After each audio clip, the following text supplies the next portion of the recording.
inside the NES, before we start ripping this thing down, I'm going to show you what is the main reason these NESs die after years of use. After years of use, your game contacts get dirty, you know, like anything else after many years of use and wear and tear. This is your 72 pin connector. This 72 pin connector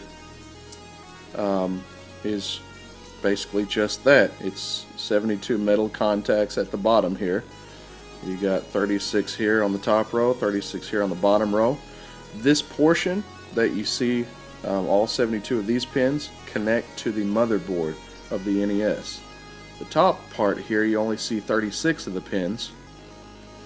That is where the games go. What happens is these 36 pins right here are normally pushed up to the top of this connector. They're normally standing up a fair amount, and that allows the game cartridge to make a nice contact to these 36 pins here on the top.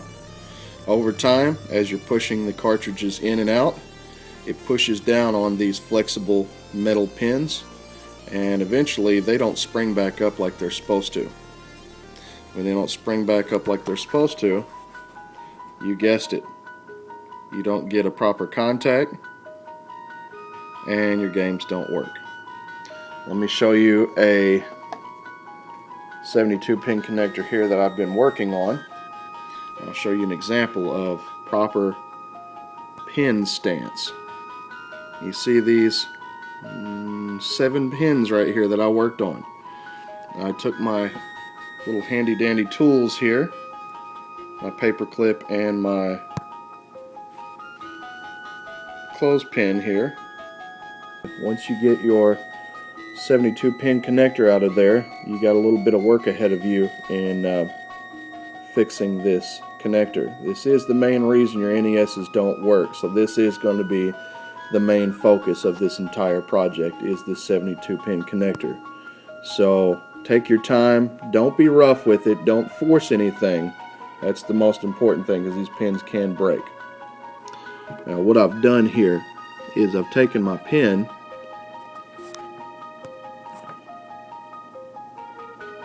and I've nudged it just under this pin here, or this connector here, and pulled up on it. And you just work this pin right under your connector like that, and then pull up on it. Once you do that, it pulls it up just enough. Once you do that, unfortunately this little pin here does not have enough strength to pull these connectors up as far as you would like them to be pulled. So you take your large paper clip and you work your way under there once again, and you pull up. Don't pull up too hard. You want to pull up just till it touches the top of the plastic on the inside. And you just kind of use just a little bit of force to pull up on it.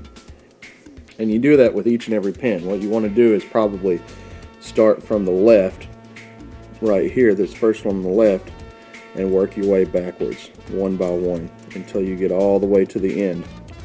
And as you're going down, you can slide this paper clip under about 3 or 4 of them, and give them a little tug as well to kind of even everything out. So you make your way all the way to the end here, and make sure all of your newly refurbished bent connectors look like this, as opposed to this. There's too much space going on there, and once that cartridge slips into place, it cannot make contact with these pins, thus preventing your NES from working correctly. So once you push your cartridge in, it's going to push down on these pins where they're popped up now, and it's going to make a nice solid connection to them. I bought these off of eBay for a pretty decent price. I do want to point out something. You got to be careful who you purchase these 72-pin connectors for if you're out there refurbishing NESs as well. This one is a complete loss. So I bent back these pins to try to figure out what was going on. I had a 72-pin connector that was so far gone that I had some really strange issues when inserting my cartridges. I would insert a cartridge into this particular 72-pin connector, and it would slide back, which this is the stop right here, the edge of this right here. It's supposed to slide all the way back until it hits those. That's what stops the cartridge. Tells you when to go ahead and push it down into the working position. Alright, what I've got here is your basic NES Mario Brothers, Super Mario Brothers, and Duck Hunt game cartridge. Okay. You got some top connectors there, and you got some bottom connectors. Both of those need to make contact with your 72-pin connector. The way it works is you take your cartridge. Of course, you notice that the edge of this kind of points a little bit at an angle upward. When you're inserting your cartridge into the game slot of the NES, it is pointing upward. It slides all the way back until it hits the edges here. See the edges there? That's when you push it down. This whole 72-pin connector assembly stays stationary. It does not move. The only thing that moves is your cartridge. Your cartridge goes down, snaps into place, and it sits just like this. What's happening on the inside there is when you slide it on, it makes connection with the top. Get this out of here. Makes connection with the top connectors, pin connectors, which you do not see. Those are very difficult to see. You'll have to be in some bright light, and you'll have to have a good eye. And they're kind of pushed back. They're not as apparent as these bottom connectors. Anyway, makes connection with your top connectors there. And then when you push it down, that's when it makes its connection with the bottom connectors. In most cases, those bottom connectors, they get pushed down over time and they stay down. So when you push the game cartridge down, it does not make contact with the bottom connectors like it should. Okay? This one's in terrible shape. Alright, so that's how your 72-pin connector works. Now let me show you a defective 72-pin connector that I bought on eBay that was supposedly new. You want to look out for these. Most of them are refurbished, and a lot of times you do get people out there that attempt to refurbish these things but don't really know what they're doing. They end up making them worse than they were in the first place. This process is tedious. You got to take your time. If you don't take your time and you rush through, you are going to ruin a connector, and all it takes is one ruined pin to ruin the entire connector, cause your games not to work. So what I've got here is a 72-pin connector that was supposedly new, and after inspecting my bottom pins here, I could see the corrosion, and I could see that the copper has been worn because of time and use. So right away I knew it was refurbished. Not only that, but looking at the plastic of it, it had scratches, dents and dings, things like that all over it. So I wanted to show you what was happening. This particular connector, when I would connect it, instead of going all the way back, it would stop. About halfway, and it wouldn't go any further. And I pushed and pushed and pushed to the point where I knew that if I pushed any harder, I would end up breaking the system. So upon further inspection on this one, I figured out what was going on. The problem was the individual that attempted refurbish on this 72 pin connector, realize that the top pins, which now you do see, those top pins, which have been bent down, attempted to bend down those top pins because those apparently were pushed up as well. That's a really rare case. Usually it's these bottom pins that get flattened and bent out of shape. A lot worse than these top pins. These top pins don't get as much action as these bottom pins do when the game cartridges are inserted.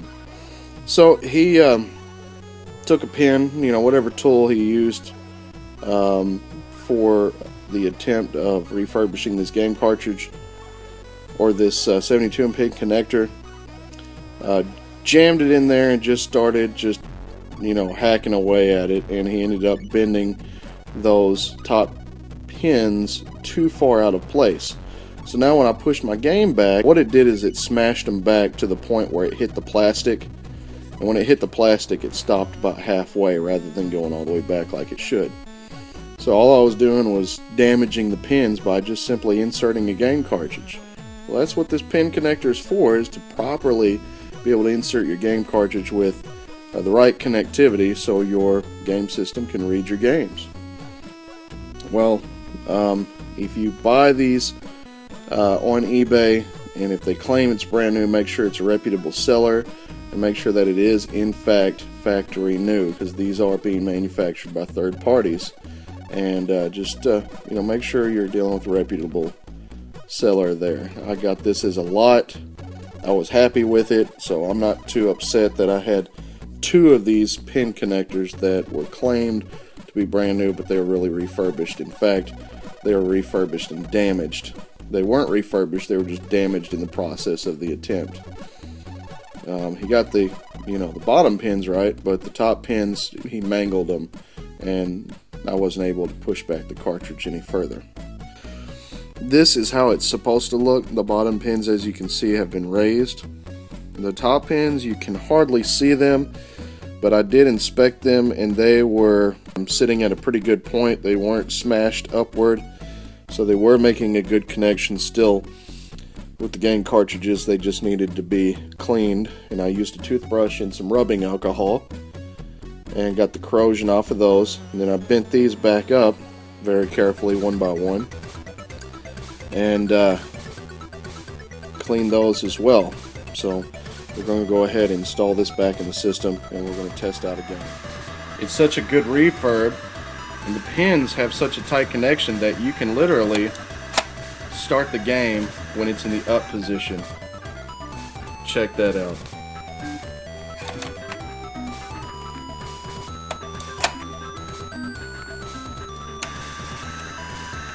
Just to prove that I am running off this game. Blinky, blinky.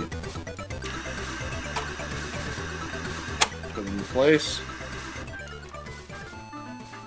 and she works.